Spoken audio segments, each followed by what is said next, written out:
Okay, welcome once again to Social Distillation, the submarine still of the internet, where we attempt to drop the beat and pour white lightning straight on your brain. Today's white lightning will be all over the place. It's a bit of a goulash day. Yeah, I kind of want to start because I almost feel like, and I actually re-put a book back up because it was specifically for the Ukraine talk last time that we didn't get to. So I actually feel like this one, which is episode 51, it's kind of a continuation Mm. of episode 50 because we talked all COVID then and we never got past it. Part of it was we were at time crunch, but it's all related to money and power. Every single one of these topics, really, when it boils down to it, and they're all using kind of the same methods to get their way. So I think the social stuff we're going to talk about, the foreign affairs we're going to talk about, all of that, it really is kind of interconnected, and you'll see the same themes kind of bubbling up. So I did put that one back up. But on Rogan, I was listening today to his interview with Randall Carlson. And I think this should be pulled from Spotify for misinformation because there's really no evidence that Atlantis actually existed. So speculating on possible places where that would be the most likely source or most likely location of the lost city of Atlantis really is at this point misinformation because it goes against the administration's climate change policy and stance, because it would also imply that sea levels rose before cars existed. So I want this one taken down. I feel harmed and I need to hide under my desk until it is, because it's dangerous and it's going to cause people to start looking for this place and some might die. Yeah. Well, I'm still reeling from the Washington football team changing their name to celebrate the white colonial patriarchs who slaughtered the indigenous peoples. And now with this news, I don't know how I'm going to get on with my day. Well, and Commander, and especially invoking the revolution, which was done in the name of slavery, as we all know at this point. It also implies the patriarchy because these were all old white males, and they were probably cisgender and most likely straight, though we don't know that. We'd have to just guess there because they mostly were married with kids. They may have been pillow friends too in the army. We don't know. In fact, I think that would be money well spent in the university to explore that. Like, yeah, I can't believe it hasn't been done. I'm shocked I didn't have one of those classes when I was getting my degree. The sad thing is, I'm sure it has been. Yeah, probably. All right. Where do we go from there? Where do we go from there? Indeed. Speaking of misinformation. Oh, I know where I wanted to go from there. Power and money. Okay. Yes. Because we actually mentioned something last time that we never elaborated on. And I think it's important because it's all about money. When we had your friend on from California, Stephen Lee, we talked about a therapeutic. And we kind of took both sides, even though at that point I wasn't as adamant that was a good argument to have. But we kind of picked apart some research, and he presented stuff to me that was the first time I'd seen it, so I had to read it. And we went back and forth via that Discord text. And he made a comment about conflicts of interest with the pro-therapeutic group because there is an organization designed around the major meta that supported it, and they have merch and all this stuff. He's like, see, they're just grifters. That was his thing. Well, it turns out the meta on the other side was done by a Dr. Andrew Hill, who was caught on Modern Technology, the record button on Zoom, talking about his conflict of interest and how he changed a positive result for this therapeutic to a no result or a negative result at the behest of his funding people, who are the two undisclosed authors on his meta. One of them is the people responsible for the $40 million grant his institution got. And I'm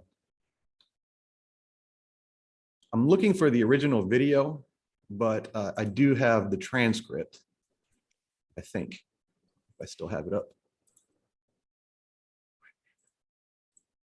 Oh, I must have got rid of it. Hold on.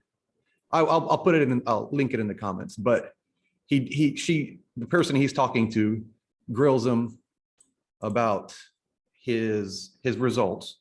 And she's like, but you said this last week. And he's like, yeah, I did. And why are you changing it to this? And he said, well, it's a really tough situation. I'm kind of really stuck here. I'm getting a lot of pressure. And ultimately he 180'd on his result based on that $40 million grant. Well, the other meta he brought to me was Yukon. And I got curious and started looking around. Bring the right screen up. Here we go.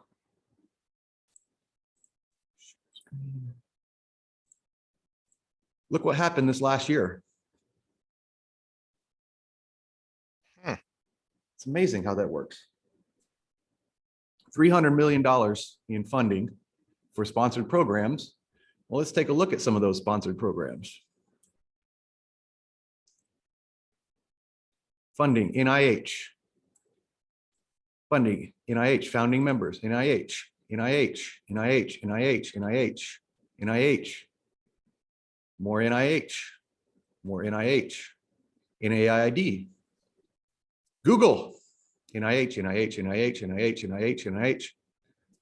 All for continued COVID research as a result, possibly, of their pro-administrative meta-analysis, which we've been breaking down, and we need to have Stephen on because I did break it down a lot.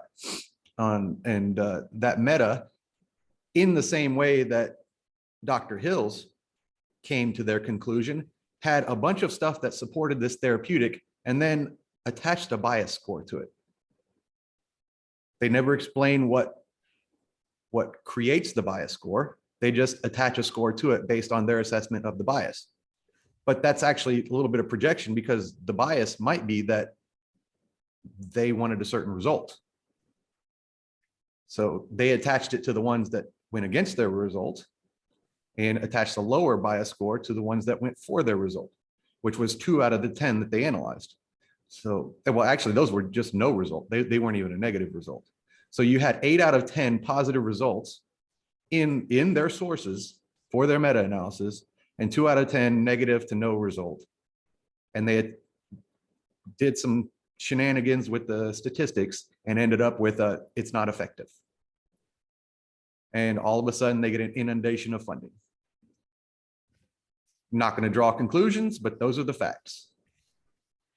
They changed their analysis based on this bias score. They received funding. You tell me if it's all just coincidence or whatever, but money. And in the meantime, so this is where what led you down this road was trying to find where Dr. Malone was getting his 500,000 excess death number from, and where that came from. Which I think is a little irresponsible on his part, because this is my beef with these people. When there's a range of possibility, yeah, you know, team A is picking the highest range and team B is choosing the lowest range, and they're arguing back and forth. But my point is, if it's anywhere in that range, that's still excessive death. Yes. Yeah.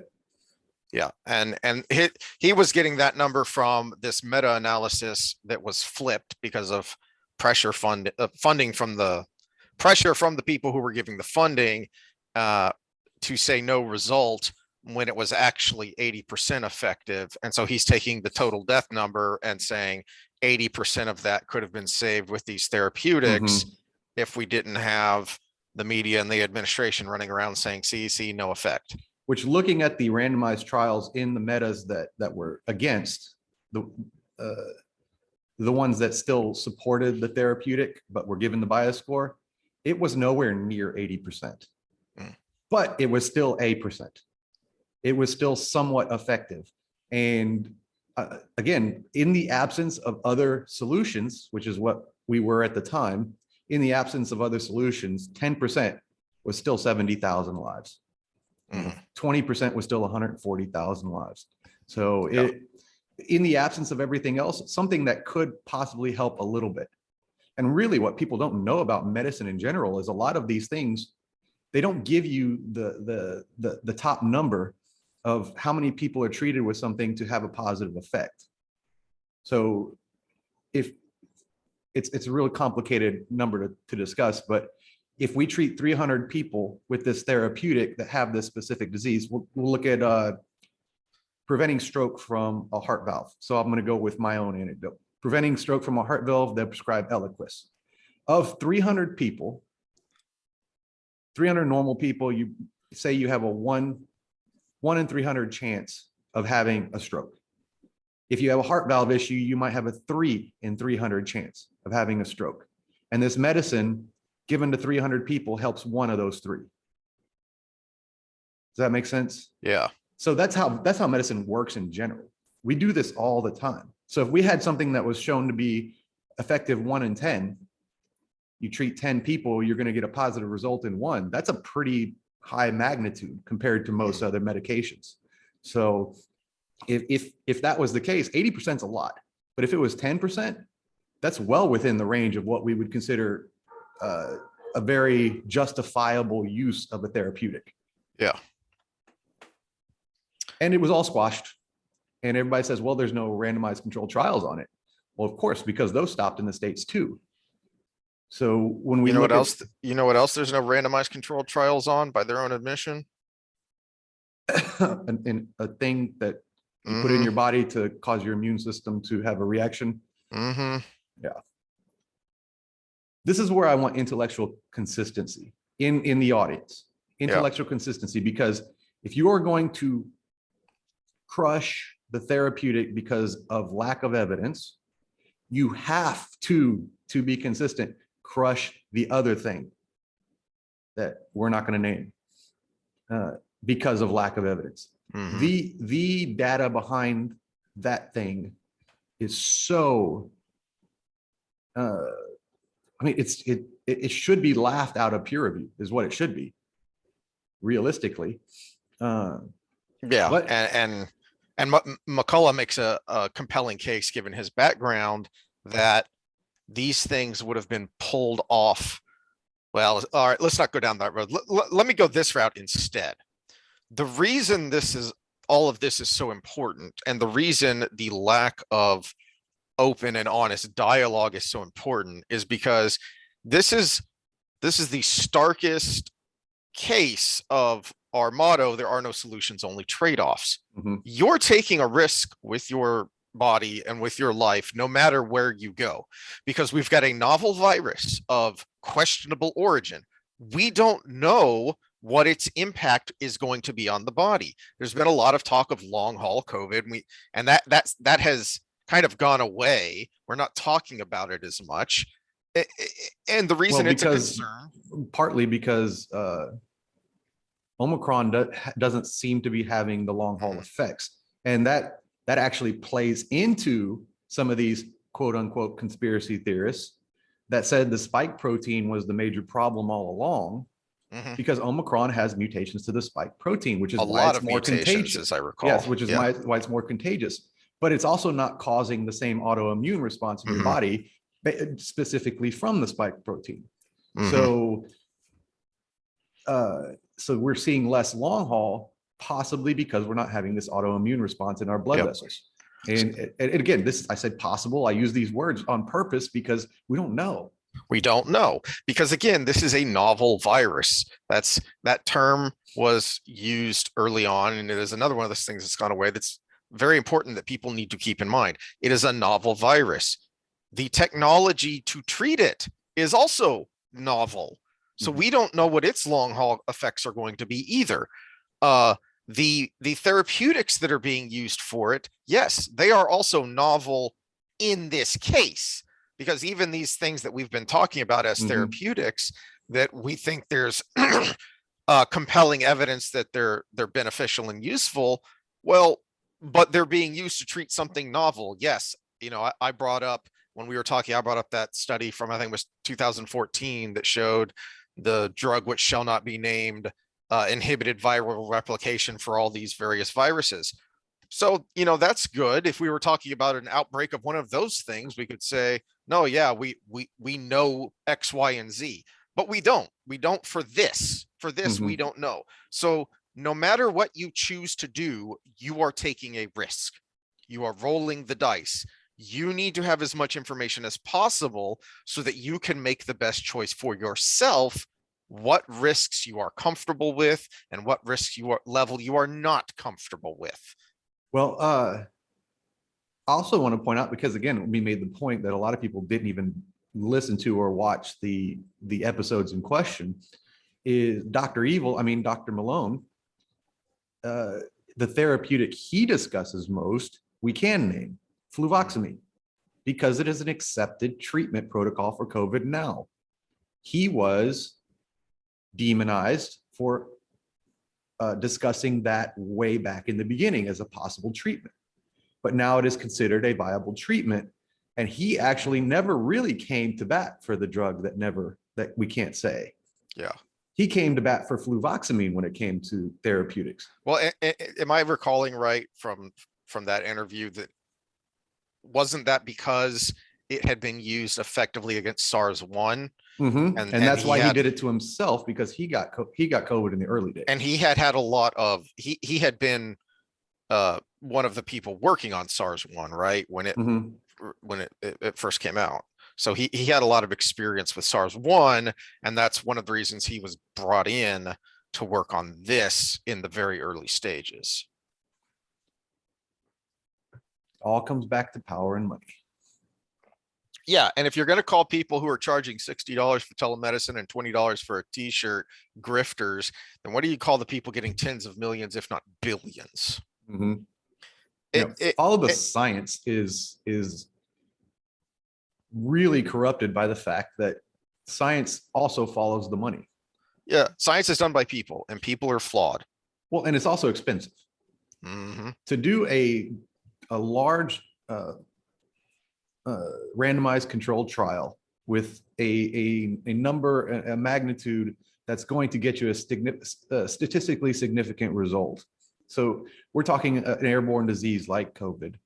You would need thousands of participants, just like the Pfizer study. So we'll go to that. They had 20 something thousand, I think, in each arm, something along those lines. But you need that large number. That costs money, because you need to have someone interview them. You need to make sure that they're eligible. So you're going through tens of thousands more than you actually end up with in the study, because you don't want confounding variables in this study. So if you're testing a therapeutic and you want the result to be reflective of healthy young adults, well, you got to find that many healthy young adults. You can't have people with serious comorbidities, because it's going to skew the data. So it's but if you want it to actually be representative of people with comorbidities, you almost got to make the data as pure as you can. You have to specify which ones actually should be considered in this trial.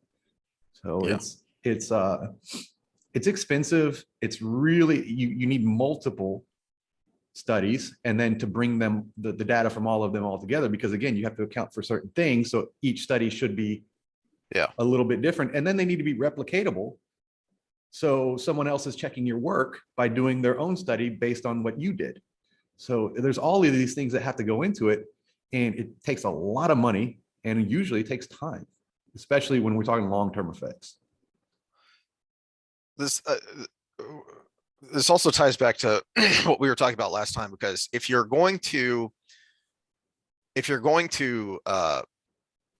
be wary of, at best, or completely negate someone because they're a grifter because they're selling merch. Okay, well, except them selling merch has no impact on my life.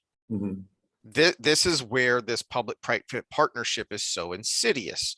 You can, be a radical lefty all you want and, scream about how Walmart is evil. Okay, well, fine. Don't go to Walmart. You have other options. You have a lot of other options, unless Walmart gets in with the government and manages to stay open during a lockdown when a mom and pop store is getting closed down.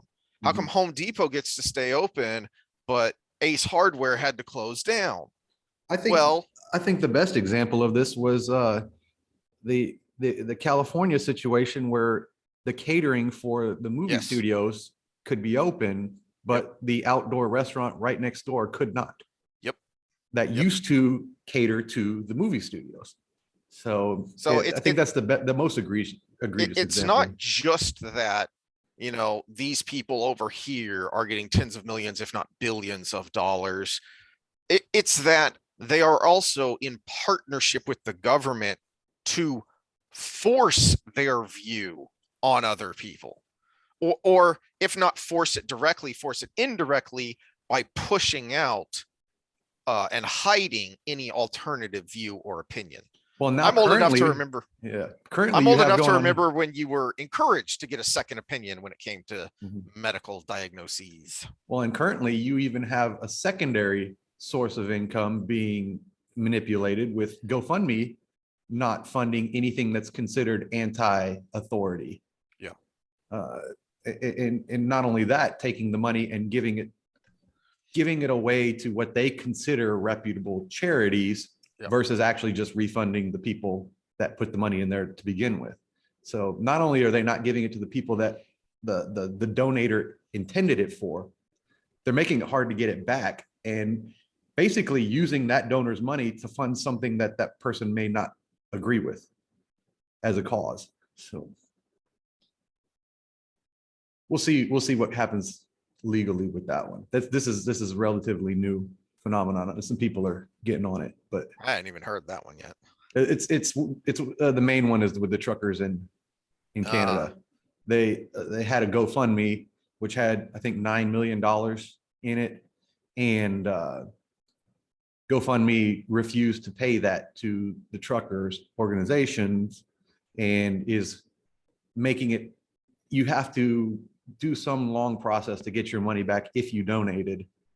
And they're going to take the rest of it after a certain time period and give it to the charities they deem worthy. Well, that's what we used to call theft. I don't know what we call it now because words don't matter. Yeah. Well, you know, it's in the name of social justice. So it's not theft. It's Yeah. something else entirely. We need a new word, I guess. Mm-hmm. Redistribution. It's redistribution. Speaking of redistribution, in the name of public health. let's talk about Russia. Oh, yay. I don't know what direction you wanted to go with this. I just got done listening to that reporter grilling, what's the CIA guy that's giving the information, doing the press conferences? One of the administration guys. Yeah. I don't pay attention to them. Let's see if I can find it here. But oh, where was I? Okay, so I'm going to start someplace weird. I have a book on my shelf over here about Obama's stupid birth certificate. And the reason I got it is because it was free. It was included with something else. And I wanted to see what was being said. And it was infuriating because this stupid book was basically the book version of clickbait. Is because it was using the birth certificate to get you to buy the book.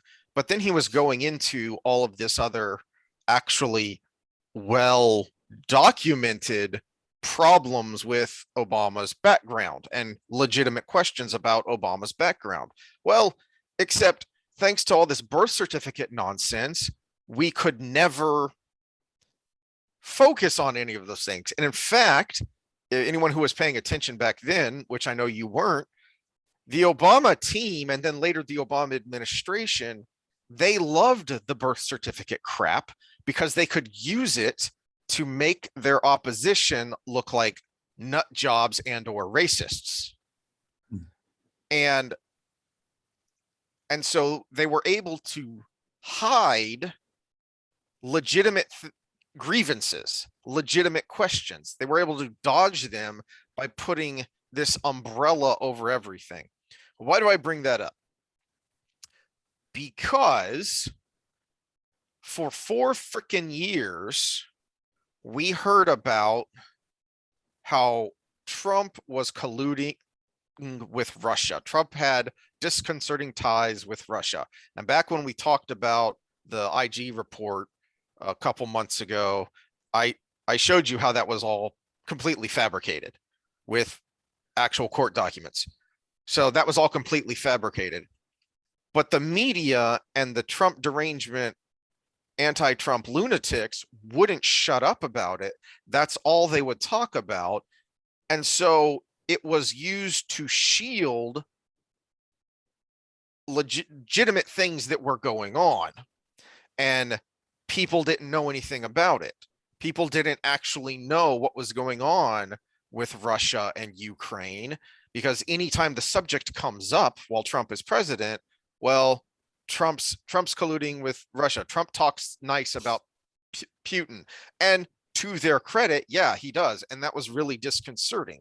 So you can, if you're a Trumper, you say, well, he's just playing 27-dimensional chess by talking nice about these dictators. Okay, well, that may be true. It may be a negotiating tactic that he uses to butter people up by talking good about them. And then if you don't do what he wants, he slams you, fine. But he's no longer a businessman trying to get a casino deal done. He's the president of the freaking United States. It gives legitimacy to people who should not have legitimacy. That is a valid criticism, that when the United States, the president of the United States talks nice about terrible people, it gives those terrible people legitimacy they shouldn't have. Long-winded way of saying Trump's actions were far harsher than what his rhetoric was.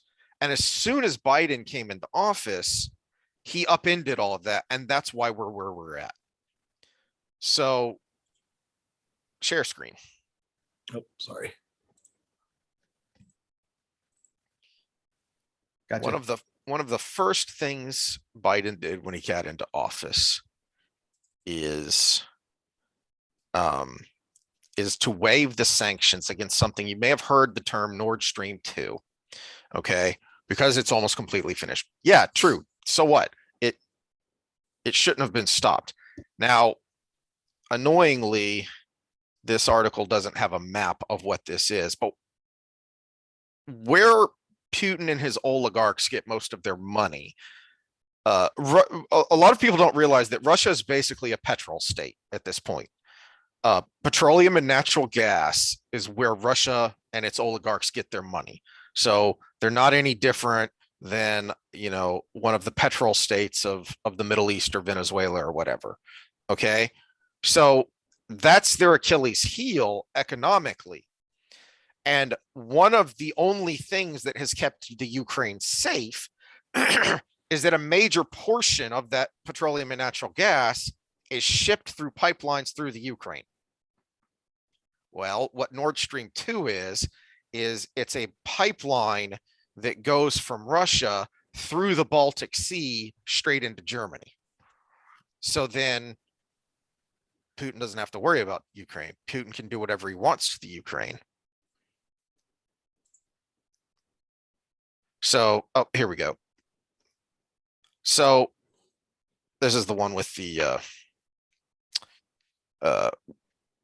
map on it. So there's already a pipeline. There's another pipeline. It's going to be a more major pipeline. This is going to be a major economic boon to Russia and be a danger to the entire Eastern Bloc, which Putin has said openly he wants to reconstitute. Putin has said the biggest geopolitical disaster of the last 100 years was the collapse of the Soviet Union. He wants to reestablish the Soviet Union, not directly, but at least indirectly, by reestablishing the Soviet Union's sphere of influence. That's why he went into Georgia. That's why he sent troops to prop up the dictator of Kazakhstan. That's why he went in and seized the Crimea, and he's threatening the Ukraine again. It's why Estonia, Latvia, Lithuania, Belarus have all been threatened, is because Putin wants to reestablish the power that Russia has to create a counterbalance to the West.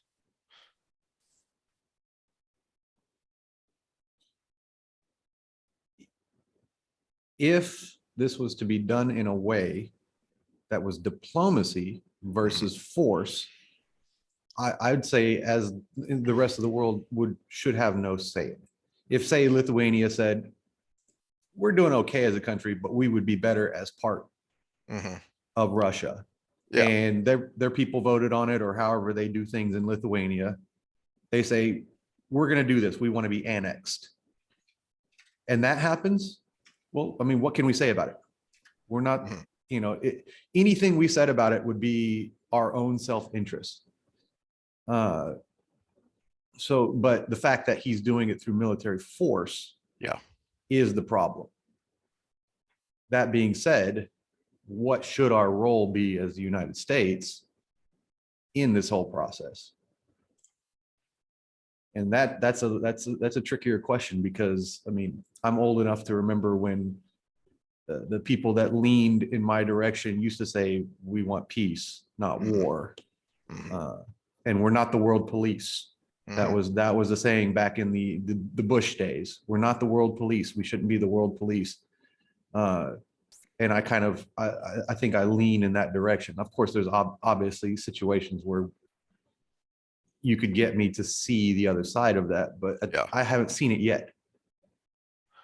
Well, before I address that more directly, because I'm definitely more hawkish than you are, although I agree with a lot of the we shouldn't be the world's police people, just for different reasons. One of the things we can do is, let's go back to Russia economically again.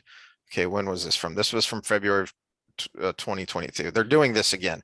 Russia hasn't done this for a while, but this is one of the ways Russia gets its way when it wants the EU to do something that Russia wants, but the EU doesn't really want, is it cuts the flow of gas. And they love to do this during the winter because natural gas is the primary heating element for European households. So they love to do this stuff during the winter because it is a literal life or death issue. Far more people die from cold than they do from heat. So they haven't done this in a while. They used to do this a lot. One of the reasons they haven't done this in a while is, let's go to what Biden's doing. And they're proud of this. With a pen stroke, President Joe Biden cancels Keystone XL pipeline. It's one of the first things he did when he came into office last year. Okay. Why does this matter? Well, for the first time in forever, under the Trump administration, we were an exporter of petroleum and natural gas. A lot of people don't realize that the US is one of the largest producers, or could be one of the largest producers of petroleum and petroleum products. But we have a ludicrous amount of regulations that prevent us from opening the taps all the way. And that was one of the things that the Keystone Pipeline was about.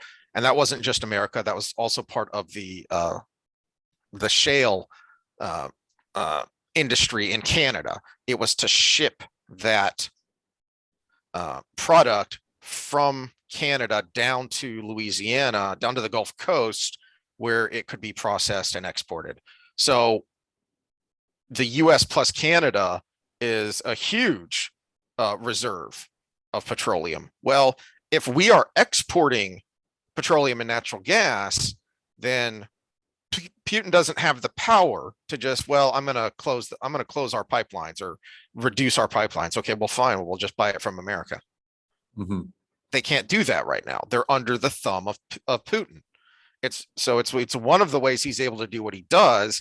And if we would go back to being an exporter of petroleum and natural gas, then that would be one way to counter him diplomatically, economically, without any sort of military posturing.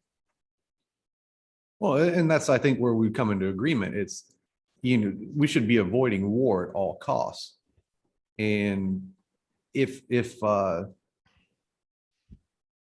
well, I can't even call it a cost because we were benefiting Yeah. ourselves from the export. This is where woke breaks everything, Yes. because woke is intersectional climate change. How those things two go together, we still have yet to figure it out. But at the same time, it's still kind of, because that became the number one priority when it came to how we deal with oil and gas. It broke any other discussion about anything else. Mhm. And realistically, in the end, it might be what breaks us. Woke breaks everything. Yeah. We've shown that with Hollywood. We've shown that with medicine. We've shown that with what else? Schools. What else have we touched? Everything. The science. Science is broke. It has broke science. It Mhm. really has. You know, we talked about grifting earlier. If any monetary benefit comes out of this little podcast, the first thing I'm going to do with it is pay to get behind paywall so I can read scholarship that is being used to counter what we Mhm. say, Mhm. because they hide it behind a paywall so that they can spring it on you without you having been able to experience it ahead of time. Yeah. Yeah. Um, I will say though that uh militarily, we have had people in the Ukraine. I know people who have gone to the Ukraine um to help train their troops. And Trump was one of the ways we try and have it both ways is by trying to support people in situations like the Ukraine, but we don't want to make Russia mad, so we don't give them lethal aid. Mhm. We give them we give or sell them communications equipment, medical equipment, transportation equipment, these kinds of things. Military infrastructure.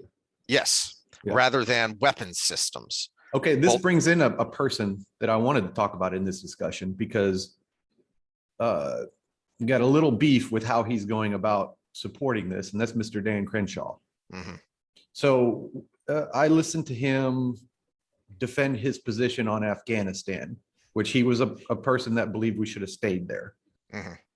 And he was being interviewed by, which one was this? I've listened to several. Jordan Peterson. And his position, I think, was actually acceptable, because once he was able to, in long form, explain Mhm. the whole thing, it was, we needed to stay there, but in an infrastructure setting, and have at least the threat of being able to come back in a day. Yeah. So we're supporting the Afghan military with our infrastructure, which they will be dependent on, which Because that's the way we trained them, which I talked about when we had our podcast right after around the fall of Afghanistan to the Taliban. Is, this is something that's been long going in military scholarship. Is one of our problems is we train the way we train. Mhm. So I mean that's what we did with the South Vietnamese army, is we trained them the way we train, except they didn't have the economic capability or the personnel capability to fight the way we fight, because it's very expensive to fight the way we fight, because we use so much fire support. Mhm. Well, and so by his, I mean, again, this is just him talking, so you have to Mhm. have some semblance of trust of what he's saying. But if we take him at face value, it was to be there in a presence that's a support mechanism, Yes. no combat mechanism.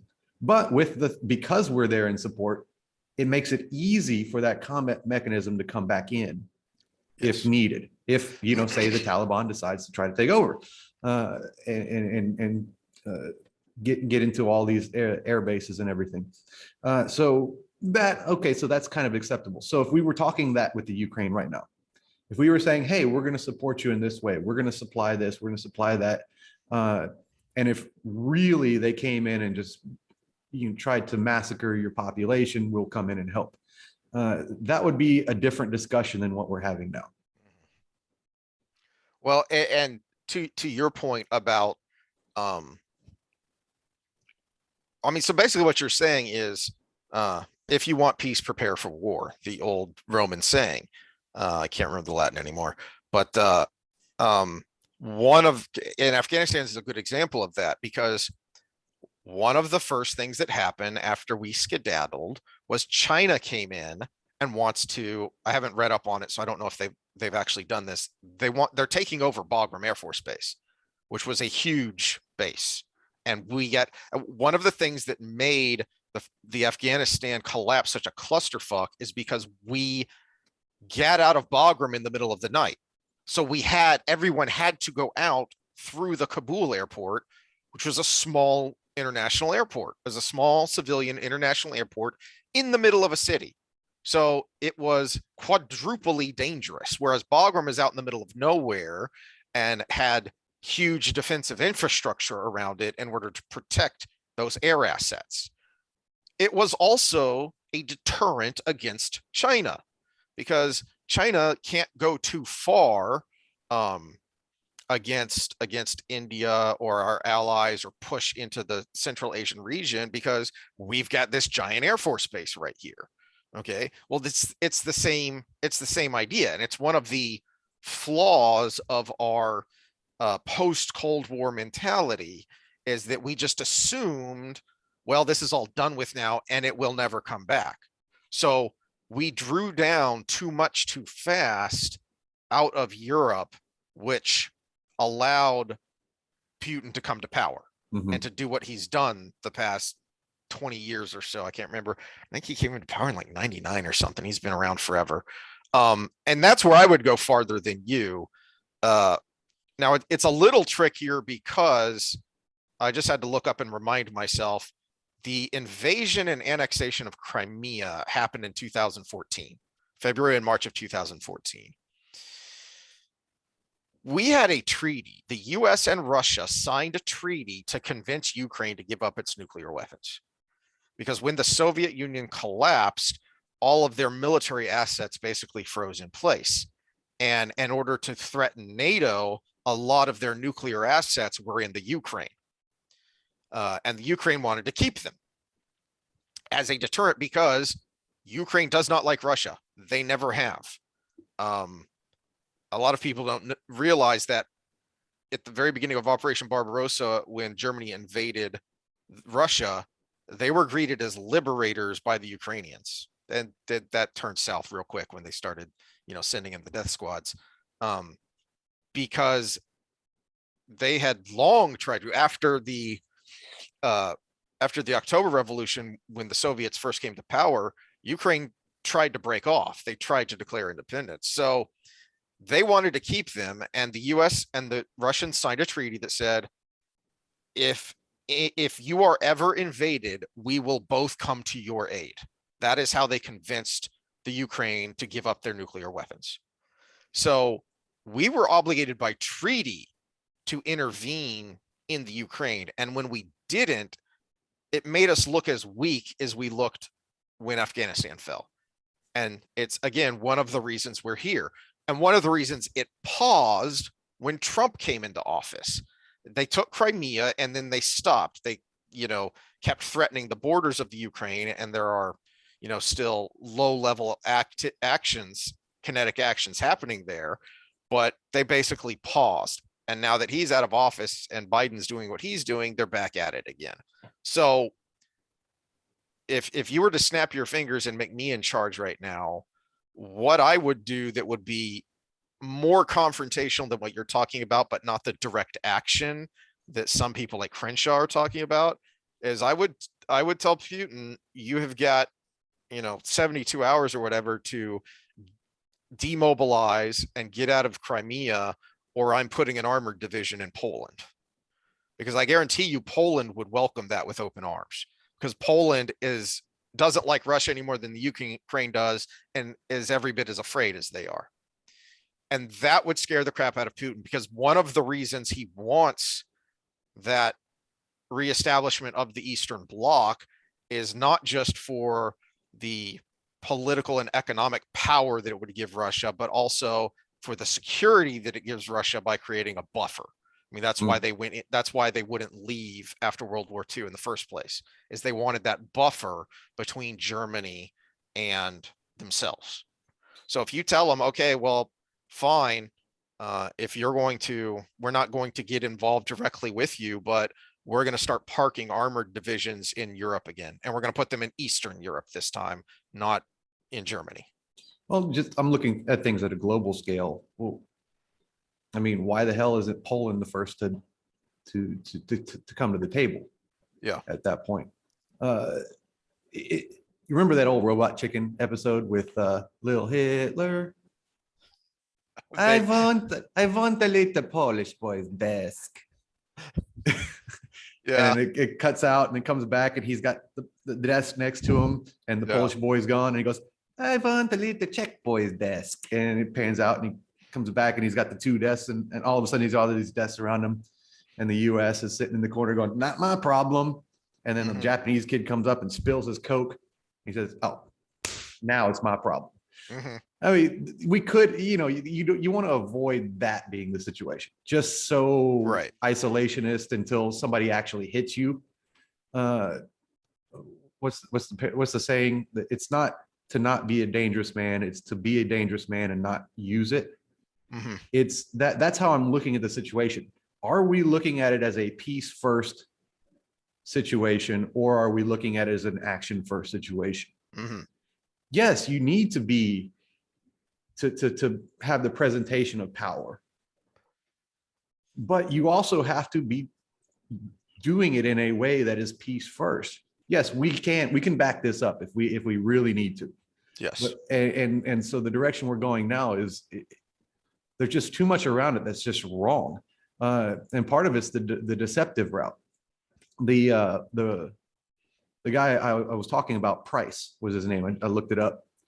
He was the press secretary going out talking about he was a former CIA guy, and he says we're disclosing military secrets about this, and the Russians are going to fake an attack on their soldiers so they can justify their own attack on the Ukraine.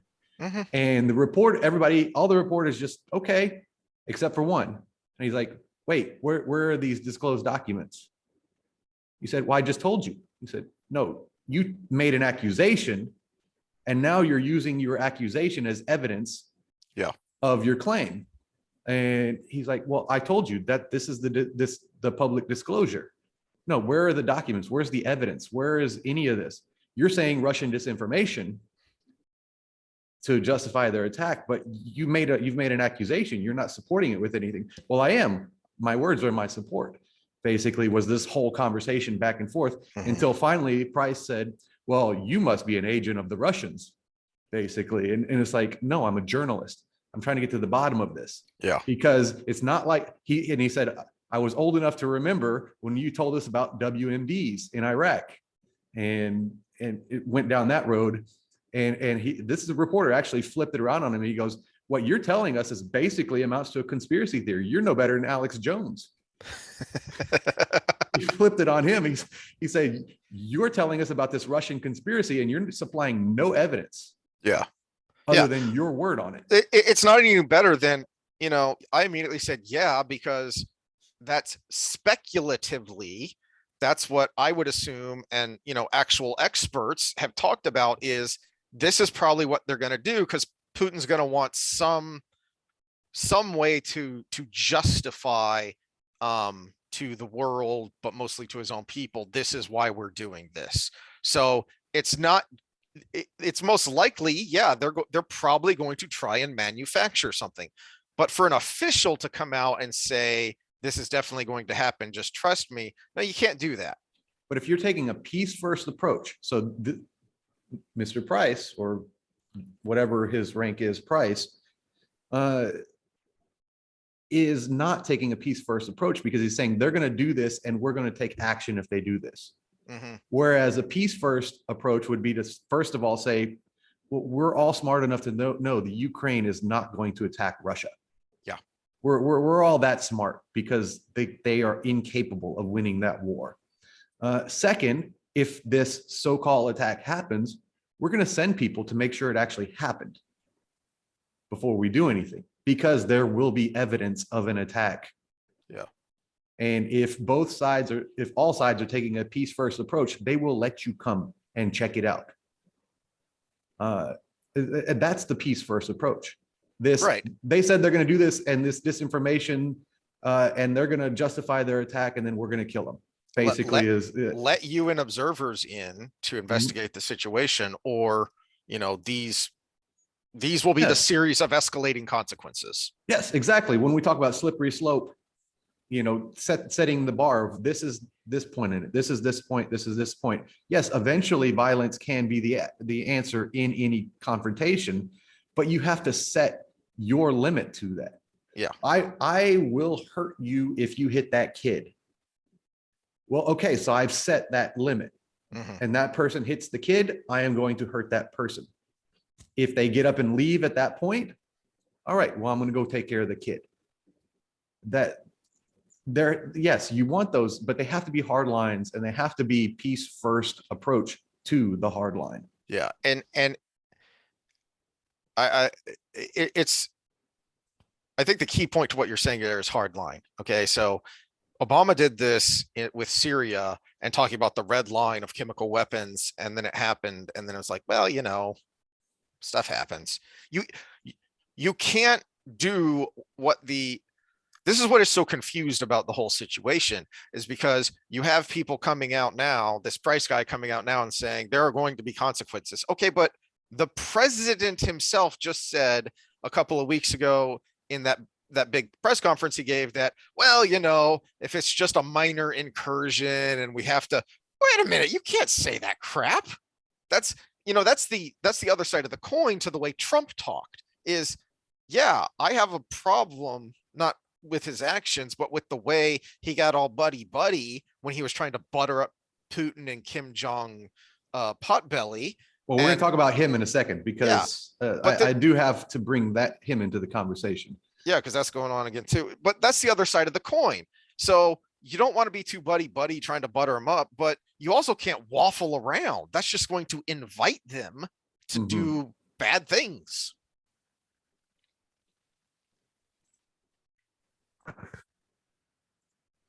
For those that noticed the hiccup, we had to take a bathroom break. And since he brought up Kim Jong-il, I had to pour some whiskey.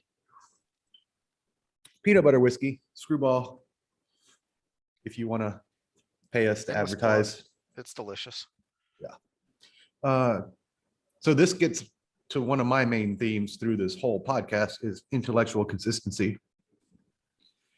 We're so intent on Russia as this oppressive force. Why the F were we not in North Korea? Or why haven't we done more on that front? If it's all about humanitarian aid, as we say, why the hell aren't we there? Everybody knows how much of a shithole that place is. Or why aren't we saying anything about China's treatment of the Uyghurs? Well, why we're not there? Well, the Uyghur one, I shared that clip months back when I said we've crossed the line, we are now evil. I shared that clip of Nancy Pelosi saying the word genocide, but we need China to work with us on our climate change agenda. Well, and she also told our American athletes to not say anything while we're in China, because we're not going to defend you if the Chinese government comes down on you. Yeah. Remember when we celebrated a guy that put his fist up in the face of Hitler? Remember that? I'm not old enough to remember that, but I'm old enough to remember when we actually cared about that. Yeah, Jesse Owens. Jesse Owens. In the Munich games. Also, Joe Louis beating Max Schmeling. Fun fact, as I get off on a tangent here, after Joe Louis got his title back, beat Max Schmeling in the second fight, they became good friends. And Schmeling was actually hated how he was used by the Nazis for propaganda purposes and helped hide Jews during World War II. Fun random fact. Anyway, it's a good random fact. That's a positive random fact. I'm cool with that. But the reason we don't take out North Korea is the reason we need to be stronger with the Ukraine. Because hold on. Eastern Europe map. Let's bring up a map real quick here.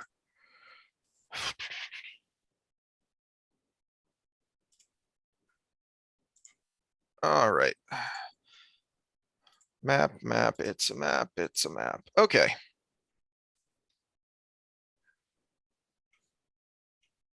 Here's the Ukraine. And here's all of Europe. If Russia gets into the Ukraine, either annexing it or basically creating a puppet, then this is why they were such a threat during the Cold War, because you have got all of this within striking distance of all kinds of conventional weapons. Oops, let me.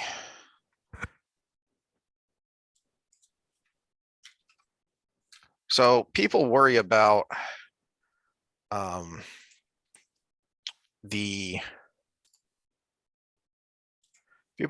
North Korea's nuclear program. Well, they don't need a nuclear program because here's Seoul. Seoul is within range of just regular missiles. And North Korea has a buttload of rocket and regular artillery. So the fact that North Korea is downright evil, there's only so much we can do unless we, but more to the point, the South Koreans are willing to risk the bloodshed that would come from an all-out attack. Even a partial attack. They have these islands around here have been in contention before, and North Korea has actually shelled them from time to time with conventional artillery, and we don't do anything about it, which is annoying. But this is why you stop them before this happens. If you let this happen, if you let Ukraine become a North Korea, then your options are much more limited unless you're willing to go into a major conventional warfare situation, which is what you were talking about earlier. Is you don't want this, so you better do something about it beforehand.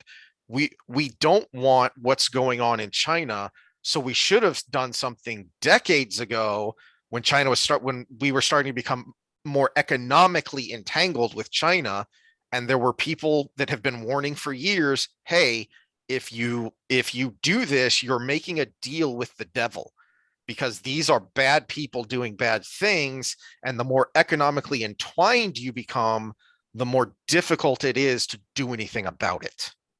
Well, I've got good news for you. Bring up your map again. Which one? The Eastern European. Okay. Great news for you.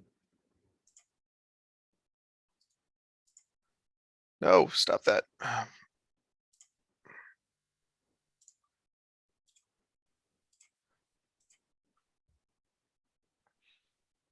So all of that in between Belarus, Ukraine, and Germany, all of that, that's spiking in COVID right now. So Russia, if it's in their best interest, because it's going to kill everybody, they won't go there yet.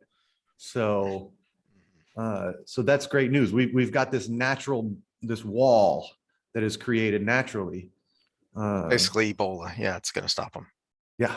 I mean, sure, it's fine. Hopefully it doesn't get us banned. They are surging right now with Omicron, and yeah, it's also very cold there, so that makes the results of the disease worse. It is respiratory disease season. Yeah. So thoughts and prayers, right? Thoughts and prayers, because those Imagine do that. something. But yeah, that should stop Russia, right? They should be so scared of COVID that they don't advance. Yeah.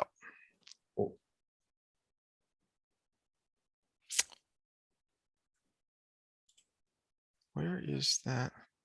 Well, are you ready to move on to the next part of the goulash? What was your next part of the goulash? Economy. Economy. Sure. I don't have anything for this one. Well, I can't find what I was Particularly. looking for. I'll have to try and find the documentation for this next time. Or just well, send it to me and I'll link it. So people are talking about inflation a lot, Oh, okay. and it does tie to some of what we've been talking about, because I talked about the Keystone Pipeline, and here you go. I was trying to find charts going back even further, but still looking at the AAA's average of national gas prices, and it's a whole dollar more just over the last year. That's pretty damn significant in and of itself. But the word I've heard thrown around lately, a 7 or 8 year high, is where we're at now. You'll also find if you're a big economic nerd, the way inflation is calculated was changed in the 90s. I think it was like 93. And if you calculated it the way we used to calculate it, we're actually more around 10%, which is a buttload of inflation. That's the technical term. And I mentioned that because there are some people, the Biden administration is trying to say, no, we're within historical norms. We're only a couple of percent. That's not true. Part of the reason is our job situation. And I've mentioned before, when I got nerdy with Bureau of Labor Statistics, unemployment is easy to fudge, because that's another thing that we have changed. That I have read variously that if you calculated it the way we used to before things were changed, unemployment would be at about 25%. But that's a guesstimate in and of itself. A better tool is labor force participation, because you're not counted as unemployed if you give up looking for work. You're not counted as unemployed if your unemployment benefits run out and you're no longer part of the system, right? Slight tangent, but since you know more about this part than I do, where do I fit as self-employed? You would be, because part of how this is tracked is through tax filings. So since you file as a whatchamacallit, I forget the tax form for self-employed, but it's sole proprietor, Something or other. single own business Yeah. business is what it is. so I do pay the franchise fees and all that. So. you would get counted in as a civilian labor force. And of course, you see, we've been going down for a while.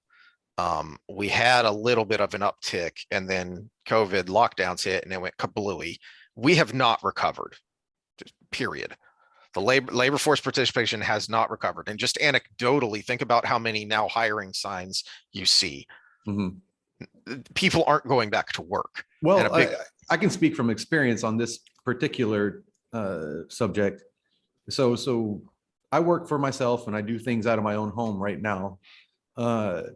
But about, how long has it been? 3 years? Yeah. 4 years? 4 years ago, I closed the gym I was running. So I was actually running a gym, a 3,000 square foot gym, and I had 2 employees. In today's market, I would not be able to support those 2 employees more than the government supported them in that time. Yeah. And one of the luckiest things I've done in my life was I closed that gym 2 years before the COVID thing hit. Mm-hmm. I mean, that was a stroke of luck, because, it was only going to be a temporary closure, but it's still going because everything's different now. Mm-hmm. But a good measure for what you're talking about government supporting, because you can't always trust the way numbers are calculated, is to simply look at individuals receiving food stamps. So the more people you have receiving the most basic form of government welfare, the more these are people who are out of or working part-time for the most part. And part of it is they're receiving food stamps. Mhm. And so this goes back to February of 08. I can't remember what was happening. Which in on the February of food 08. stamp, in the food stamp realm, having been someone who had a child Mhm. when we were in a very poor state and everything, poor state is in our state in life, not the state Yeah. of Texas, but uh, if you are working and trying to make a living, it is hard to get food stamps just from the Yes. fact that they try to schedule the meetings when you can't go, and Mhm. you have to basically almost not be working to get them. Now, that's not 100%, but in the situation we had where we couldn't just take a day off to go do this, Yeah. it's really hard to get food stamps if you're trying. And so I think that actually inflates this number a little bit, because there are people that probably want to be on food stamps that can't get on it. I don't remember who was president at this time when you had this giant spike, but anyway, so then it starts to go down. 13? This is from 08 and this is into 13, 12. Yeah. Early That's 13 when you Obama. have this peak here. Oh, was it? Oh, that's curious. Wait, we're not allowed to say that. So you weren't paying attention to politics back then, but people were mentioning during Obama's first term that there were record numbers of people receiving food stamps, and you were called racist if you pointed that out. And then you see these spikes here during the Trump administration, but it's going down pretty steadily. And then of course, kaboom, with COVID, and this only goes up to June of 21. But clearly we have not recovered. We're not even that close. We're what is this line here? This is 43-ish million, and we were at 38-ish million before the lockdown started, before this big spike started. So you still have a lot of people that are on benefits and so not working or only working part-time, and that is contributing to the economic malaise that we have. That's not even my main point. My main point is about inflation, and this is what I was looking for that I couldn't find. So you remember when the Tea Party started, the big reason it started was because of TARP. It was the bailout of the banks. Mm-hmm. Normal people got pissed off that you were spending tens of millions of dollars of our money to bail out the people who caused the problem in the first place. Mm-hmm. That's what started the Tea Party. Which cracks me up that the extreme left tax the rich people are counter to the Tea Party. Remember we talked about that horseshoe? Well, you can make that about individual issues as well. Because the tax the rich crowd is fighting the side that was protesting a bailout to the rich. Realistically. Now, consistency. What a lot of people don't know is that so there were reports from some of the people that were in the meeting, but basically the heads of these giant banks were brought in with the Treasury Secretary and some of the other people from the Bush administration at that time. And they were pressured into all taking these bailouts because they felt that it was politically less damaging if they could get all of these banks to take the bailouts rather than just a few. Because there were banks, I think Bank of America was one of them, and it's sad they've gone woke since, but the guy at Bank of America was reportedly the strongest holdout, saying, I don't need these bailouts. We haven't done these shenanigans. We're fine. We'll make it through this. And they were strong armed by the then Treasury Secretary to take it. Well, there was also a bunch of stuff going on with the Fed at the time, and these meetings and then the actions the Fed took, the federal government said, this is all so sensitive that we cannot release these documents for 10 years. Well, it's been 10 years. So some of that stuff is coming back around. So wait, again, get back to the central theme of the last two episodes. We can't release these documents right now. Yes. Because it's for your own protection. Yes.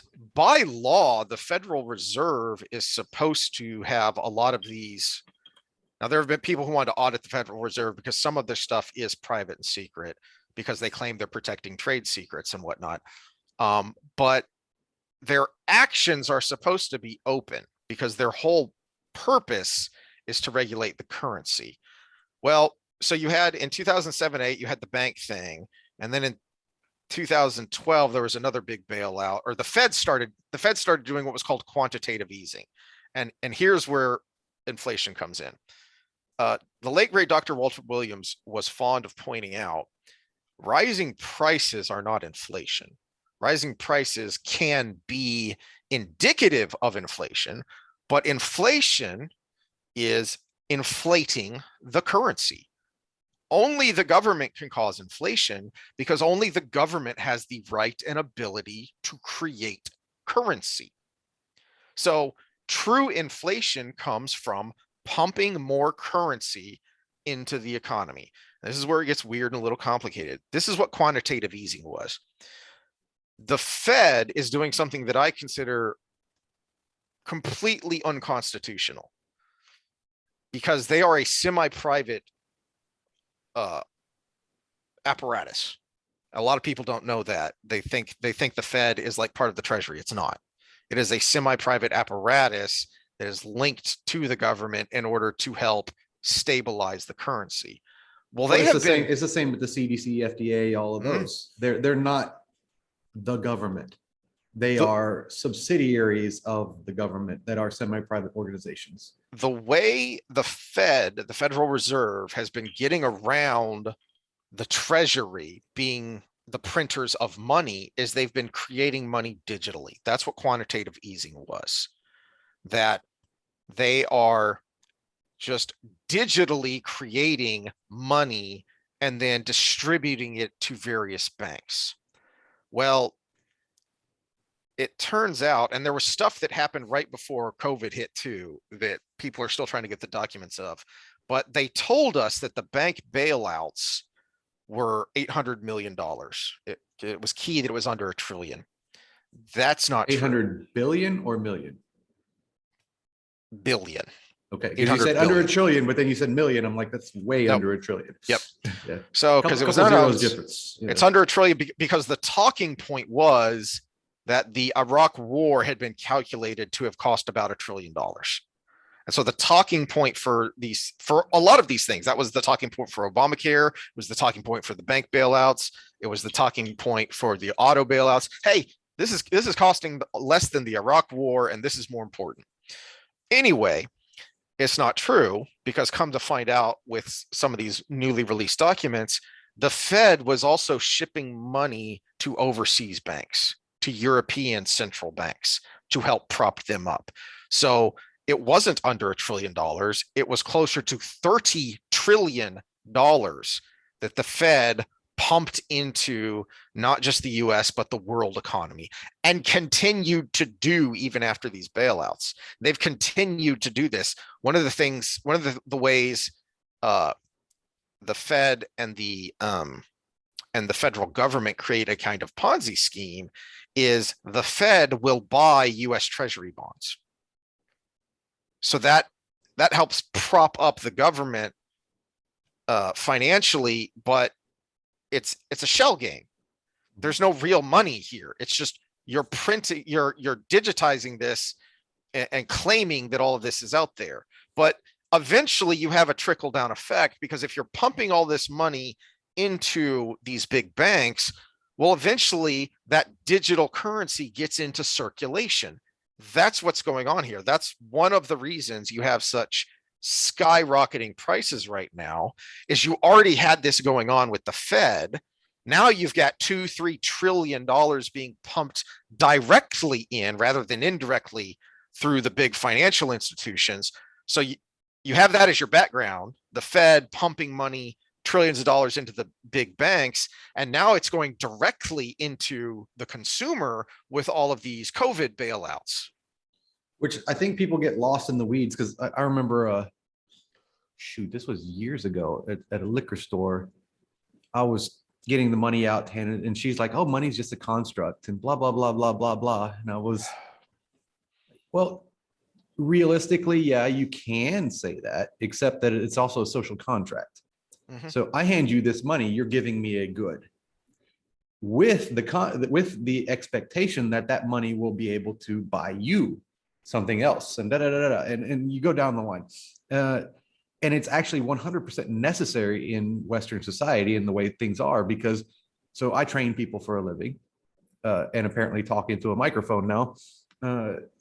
But if I took my skill of training people for a living, I would have to train a farmer and a rancher and someone who supplies electricity and someone who builds houses and someone who does this just to get the things I need in life.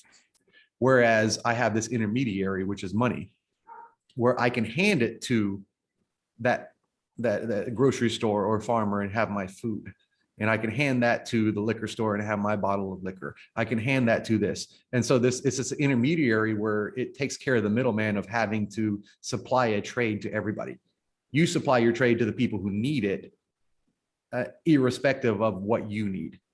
And so now I have a currency that I can use to get the things I need, based on that dynamic. So it's a social contract. The problem is in what you're talking about is someone can implode that whole system with realistically very little control on your part. You're doing the best you can in life. And because we've allowed these people to get in power, that whole thing can collapse under us and we're left with nothing. And again, central theme of this whole podcast, if you go back to the beginning, the elites are never going to be looking for some words here. Help me out. The elites are never going to have consequences like us normal people. Right. You know, every once in a while, one of their heads is going to roll. But as a whole, it's going to be the normal people that suffer. Yeah. And it's they don't feel it because either they exempt themselves from their own laws, like the insider trading laws, like Obamacare is supposed to be this great thing for everybody, except Congress exempted themselves from it. Also, they use that power to create ludicrous amounts of wealth. Well, obviously, inflation is no big deal to them. They're happy to inflate the currency to buy votes because, I mean, it's just simple math. If you're a normal schlub and say you've got $1,000 in the bank, well, you're talking about the social contract. There's a social contract between the people and the government too, that this legal tender that you have issued, this is $1. Well, except it's not anymore. So that $1,000 you have is now really only $600. Well, 900 if you use the 10% number. Yeah, well, again, don't take the far end of that. Let's stay within the reasonable. Let's not do them alone here. It depends on how far you go back, but let's just take it for the year, the 10% number.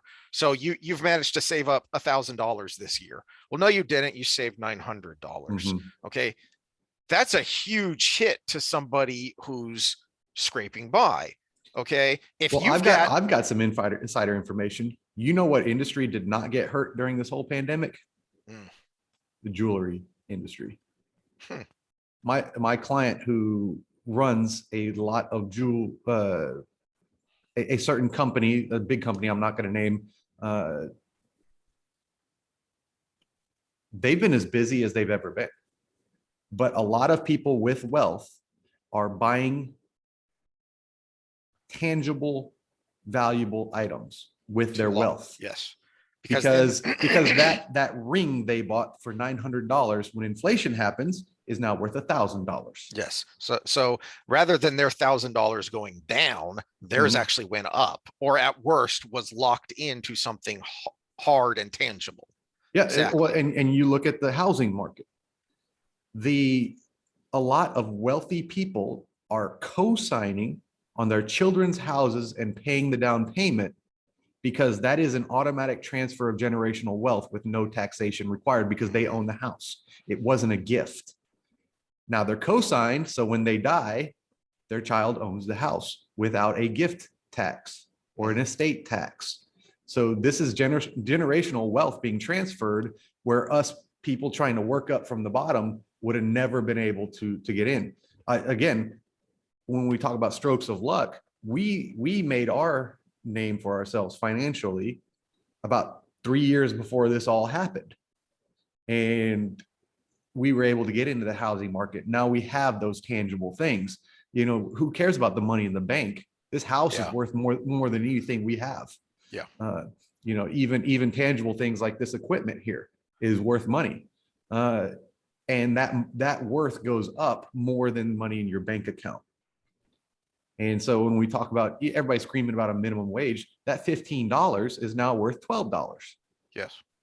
And you need it, to your point about trying to work up from the bottom, you need that, you know, $1,000 in the bank to not be $900 because you need to buy those tangible assets. Mhm. You can't get there if your savings keep shrinking, even when you're not spending it. Mhm. Well, in the face of inflation, so one of the other problematic Rogan episodes was his interview with Jordan Peterson, and it was about environmental stuff. But one of the points he made was he used the analogy of the grasshopper and the ant, where the ant's working and building up the stores, and the grasshopper's taking his time, and winter comes around and the grasshopper needs food. He said in the case of extreme inflation, the grasshopper wins because the grasshopper was spending money when it was worth something. Yeah. Whereas the ant was building wealth into a situation where his wealth was diminished. And so the grasshopper actually wins there. But again, what do you have to show for it at this point? And realistically, it's kind of getting muddy on what it is, because the housing market's going to crash eventually. This can't be sustained. Well, depends. So the people who can survive the crash are the people who have ludicrous amounts of assets and are buddies with the people in power. BlackRock is a name that people are just now starting to learn. I was just about to bring them up. Yeah. And you have freaking champion of the people, Senator Warren. By the way, Neil Young sold his rights to BlackRock. Yep. They own a part of Spotify and Warner Brothers Music. And anyway, so they're a huge asset management group. They're not one thing, right? That's one of the things that why you're hearing their name pop up is because I have heard the number tossed around I have heard is over $20 trillion under management. That's how much in assets they have under management. Let's circle back this to Sakiet to wealth and power. Who's supporting the policies that are allowing BlackRock to do this? Are the social justice warriors, those that claim that property is all stolen to begin with. So now we're creating a situation. So they're saying property ownership bad, but they're supporting policies that create a corporation buying up all property. So now, where do they get their power? They get their power from victimization. Now we're going to create a nation of renters that are victims to these large corporations, which perpetuate the power of the people supporting those corporations right now. Again, all of these things are connected because it all comes back to money and power, and the people, the bad actors involved, see where the tides are going and where they're going to come out on top. One of the things BlackRock is doing, and why I brought them up, because you talked about the housing crash that's got to come at some point. BlackRock has been going in and buying up entire neighborhoods by overbidding. I've heard up to 100%. Okay, well, you can do that when you have $22 trillion under management. So you can afford to outbid the normal guy who's just looking for his, first or maybe second house to upgrade, whatever. You can't do that if you're a normal person. But also, if they do get in trouble, they're going to get a bailout whether they need it or not. Going back to, that's why I brought up, the Treasury Secretary strong arming all the banks to make sure everybody took it, whether they needed it or not, because they've got these pals. You've got Senator Warren talking to the Fed chair, Janet Yellen, of, isn't BlackRock too big to fail? They've got all these assets. She's already telegraphing, I'm your buddy here. We're going to make sure you're taken care of. So the people who made it through the Great Depression were the people who already had assets.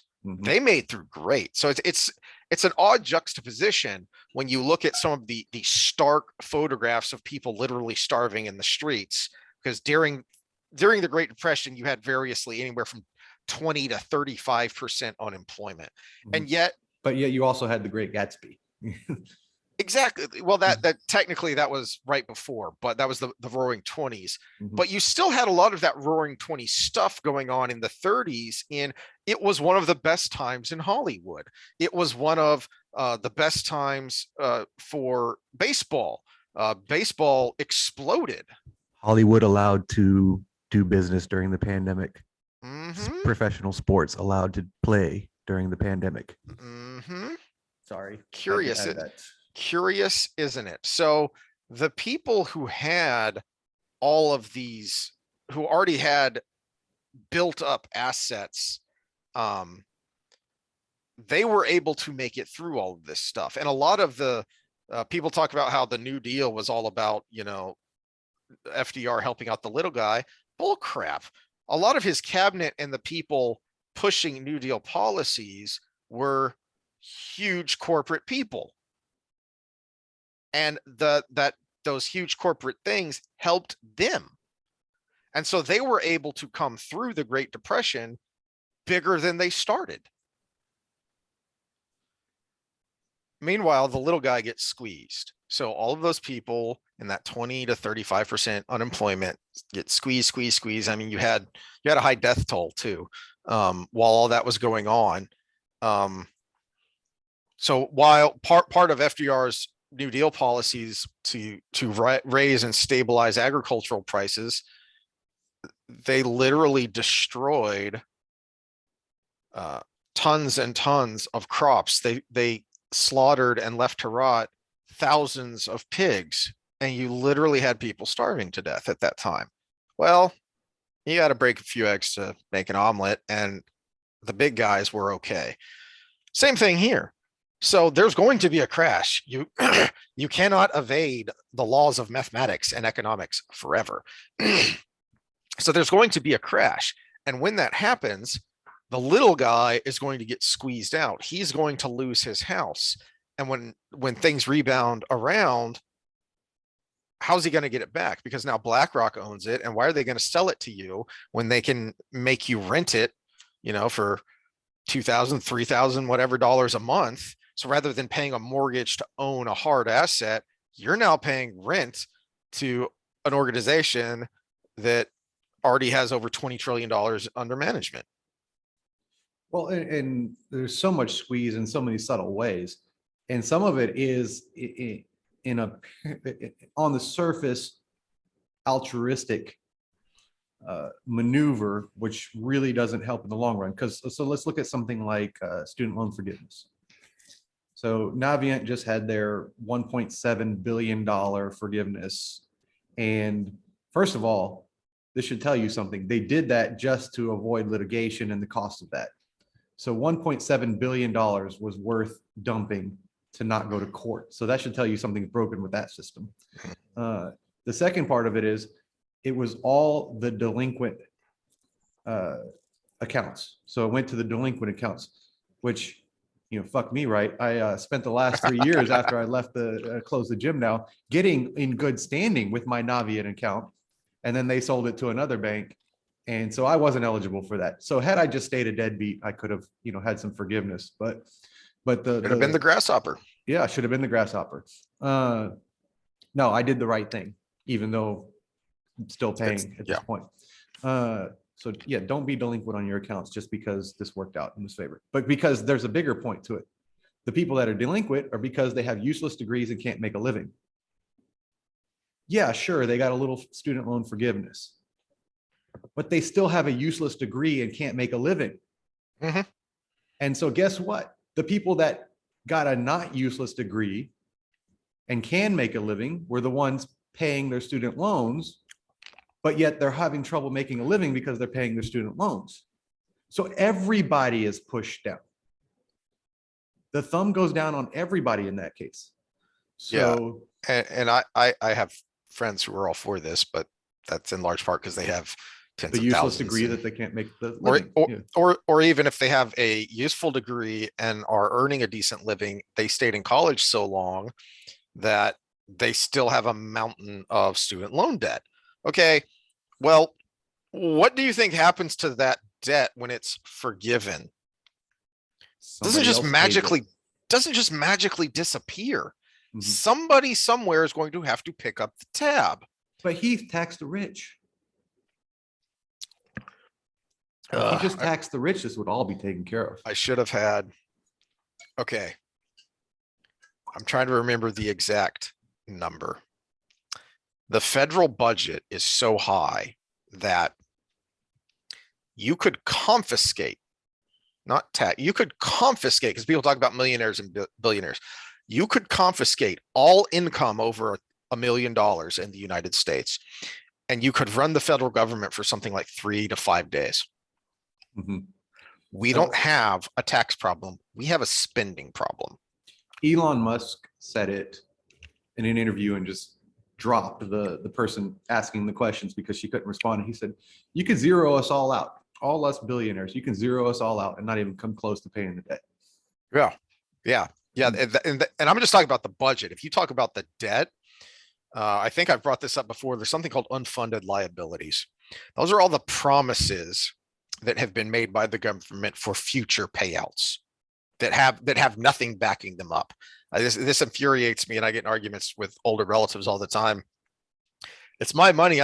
I paid into the system. It's not your money. It's never been your money.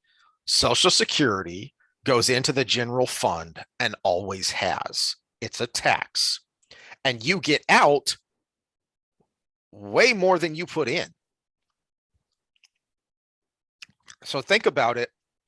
If it was your money in a fund, then why are we constantly arguing about cost of living increases? How come there was, during one of these recessions, there was a freeze or a temporary forgiveness of payroll taxes? Okay, so does that mean your future payouts are going to be less? No. Your payouts are determined by what Congress passes to be your payout. It's obviously not your money. It's just a tax. It's all going into the pot and it's all getting paid out, and we can't afford any of it. Which is part of this broken system, being the two-party system. When you go blue, you spend a lot of money. When you go red, you spend a little less lot of money. There's more than we have. Yeah, there's no balance to this. It's still all skewed in one direction. It's just a little less in that direction. And so much of it just is wasteful. But again, we go back to the globalization too. That's part of the fight against this world police mentality. Is that's where a lot of this money goes, and not only in military power, but in, to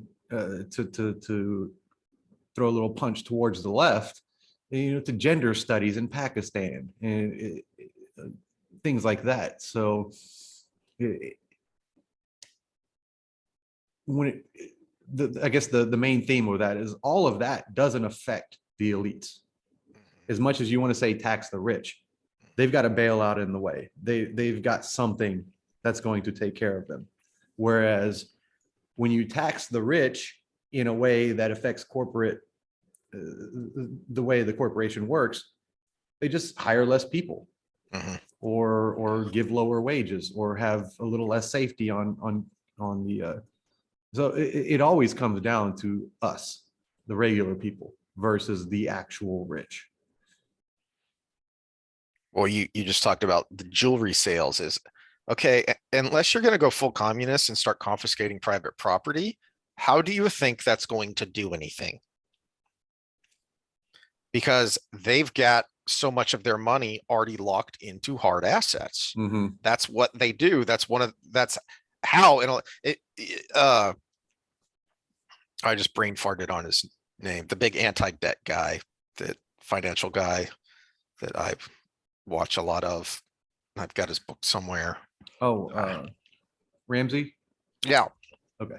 Yeah. So that's part of his system. A lot of people know the debt, the paying off your debts part, but you pay off your debts so that you then can start putting your money, that excess money, instead of going to debt, now goes into assets so that you can start building wealth. The debt part of it is just stage one, because in order to build actual wealth, you need assets. And you can't do that if you're constantly dipping into your own back pocket via the idiots you vote for. Well, we can go down the corporate angle too, because this is my big beef with part of the social justice Colin Kaepernick kind of angle on things, because who's convincing young Black America that they need to wear $150 Nikes and dress a certain way and have their hair a certain way, which calls for a large part of your income in hair products. But then when you say something about it, like I just did, I'm attacking their culture. This ad hominem thing, I'm a racist because I'm attacking their culture. Nike is how old? You want to say it's African-American culture? You've been had, people. And I guess that's part of the difficulty with this conversation, because no one wants to be had. Yeah. And they're going to defend their purchase at this point. But again, I'm watching this Kaepernick special and seeing all the times that they were convinced to spend money on something that's not developing generational wealth. Yeah. So since we're already in trouble, let's get in more trouble because we're a couple of white guys. But go watch Jason Whitlock's one of his last episodes. I think he said he got this from Jim Brown, who said the problem with the Black community is that we pay for what we want, but then beg for what we need. Mm-hmm. And that's not, because they were talking about the Black community as Black people, but it's a much broader point.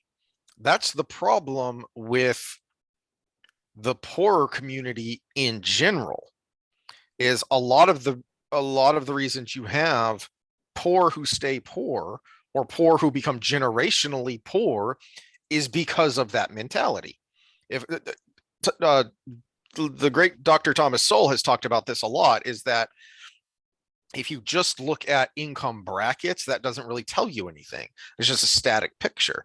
But he's gone and he's dug through the data, and he's able to show that a pretty large percentage of the population moves around through those brackets, but not everybody does. So if you're staying in this bottom quintile, it's probably because you're making bad decisions with your money. Mm-hmm. And one of those bad decisions is constantly voting for people who tell us they're going to give us stuff. And what they're really doing is they're reaching into our back pocket and reaching into the back pockets of our children and grandchildren. Because again, that's what this debt, this inflation that we've been ranting about is all about, is someone's got to pay for that eventually. Someone's got to pick up the tab for those forgiven student loans. And you keep kicking that can down the road. And then what you're saying is, I'm going to leave my children and grandchildren indebted and facing a very dangerous financial situation because I want to live more comfortably. Yeah, I'm not going to go red or blue with this. I'm going to look at just the timeline of issues with this whole process that we've developed as a nation. So if you want to talk about systemic racism and give me a Jamal versus whatever they named the white kid in that video, the better schools here and the worst schools here. When you talk about funding, the funding is the same. Those places that are not getting the property tax value are getting subsidized. Mm-hmm. So the funding isn't changing. So what's the difference? When you're going through this system, you can't say it's about money. You can't say it's about the economy of that place because they're getting subsidized. Yep. So something else is disconnected. something is not being done where it needs to be done. So now you've got a kid that goes up in that system, and now he goes to college. He or she goes to college, and they're in a new system, which they're paying out the butt for, which they're getting money from the government for, and they are not intellectually prepared for that system. So that creates a situation where they want to keep you in that system. So they create an easier route for you to get through that system. And so you go to that easier route because you don't have the chops because of your development to handle what is useful. And so you go through that easier route and you spend those 8 years in school because you got your PhD in ethnic studies or something along those lines. And now you get out into the real world and there is no job for you. Maybe a low-level admin position somewhere. And so you now have this great debt that is only created because you went into this system and you went into it ill-prepared for that system. So you were forced to. This isn't like, well, I could just get a math tutor because I'm poor. I'm still poor, even though I'm taking out these loans. I can't get caught up in that system. In fact, with the way the system is, I came out of high school not even with an 8th to 9th grade reading level, which is a great indicator of success at the higher level. And so now I've gone through I was encouraged to stay in the system by giving me an easier route that doesn't pay off in the end, but yet I still owe. And so now we've got this disconnect where there's these two things within the same system and they're both getting equal funding. But for some reason, this one is doing well and this one is not. And yes, that is skewed towards minority, mostly inner city type. Well, I guess inner city is not even the right way because when I lived in Lamarck, that's technically a suburb, but it was a low income suburb. And now that school doesn't even exist anymore because they had such a high rate of people not showing up to class that they lost their charter or lost their accreditation. So that's not even a school anymore where we were at. But again, we were paying higher property taxes there than we are here in the quote unquote good school district. So it's not a matter of funding. There is another disconnect along the way. Well, this is why we talked about Murray and we're so disappointed with his most recent book, because the Coming Apart one that I read, where he just focused on statistics from white people, and he showed that the only reason you have these problems more pronounced in minority communities is because the root problems are more pronounced there.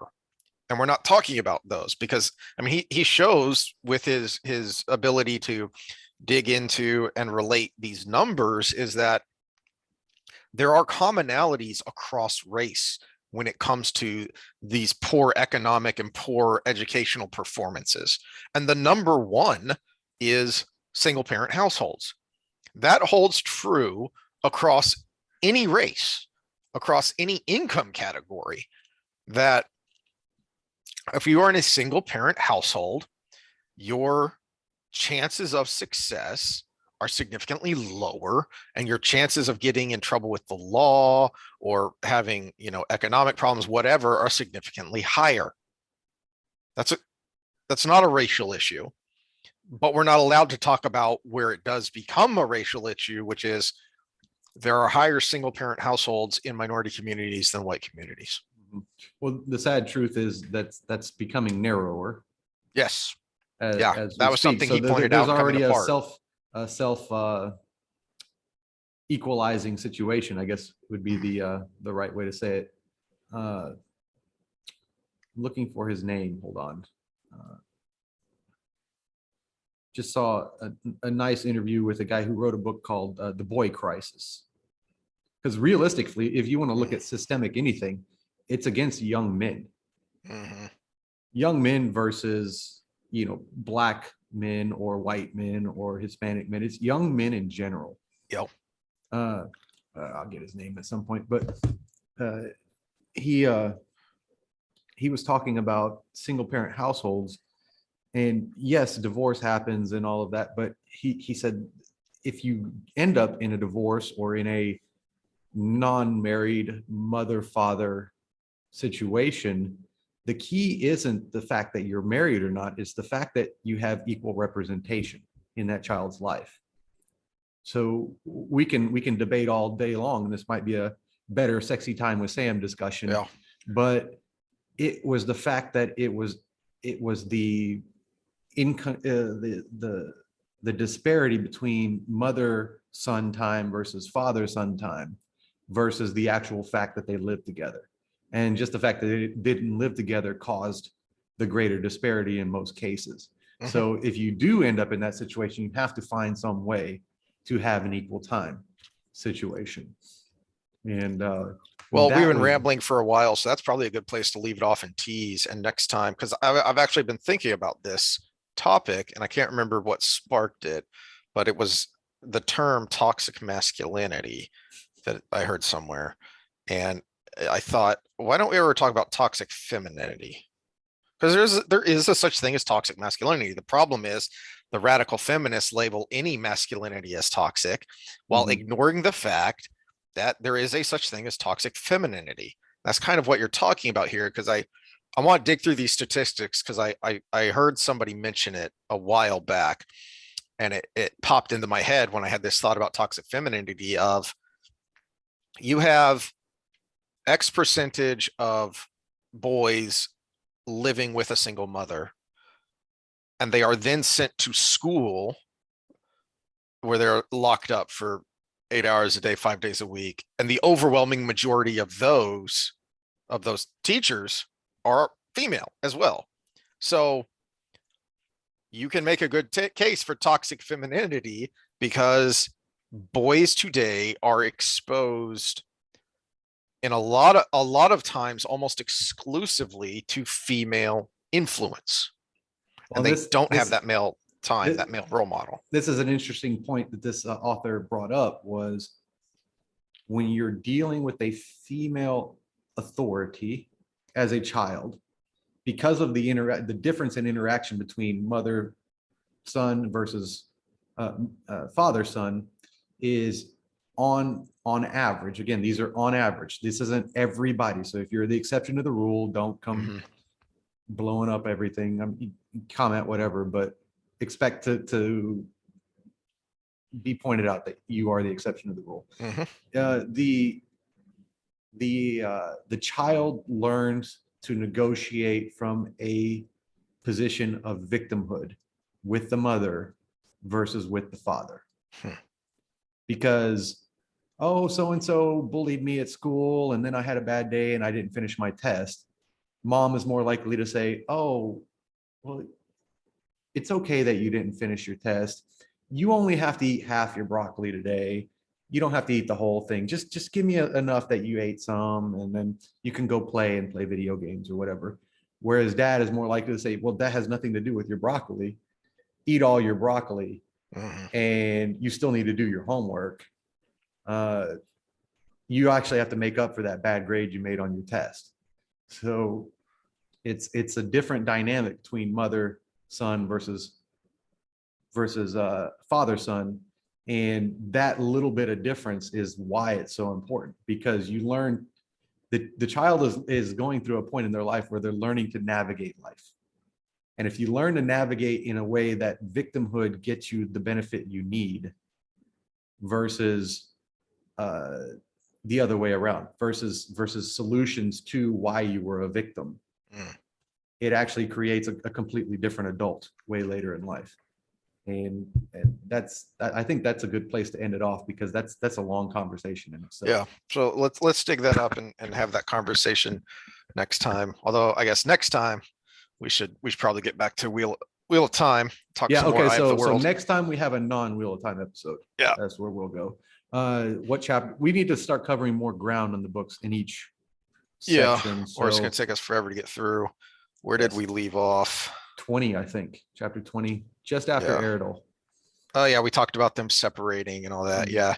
So I've got, because the next chapter starts with another rant on strong female characters. So in this one, let's try to get to where they leave Camelin. Yeah. because there's a lot that happens in that section. And then Mhm. we'll hit on the main points and go from there. All right, that's good. That's a good target. So we'll go for that and try and do that next week. All right. Like, share, subscribe. I don't think we even came close to any kind of medical advice here this time. Did we give any kind of advice on anything? No, I don't think so. So disclaimer is, if you thought anything was medical advice, don't take it. Consult your doctor. If you thought something was life advice, maybe take it. I mean, we've done all right for ourselves. We There ain't was, dead yet. yeah, there was no legal advice. So go about your day, do something nice for someone, including yourself, but don't treat yourself because that's selfish. Yep. And well, that was medical advice, wasn't it? Who knows anymore? All right. Cook your own food today. How about that? There's your challenge. Yeah. Cook your own food today. Don't eat out. Don't have Taco Bell. And we'll go from there. Wheel of All Time right. next time. Next time.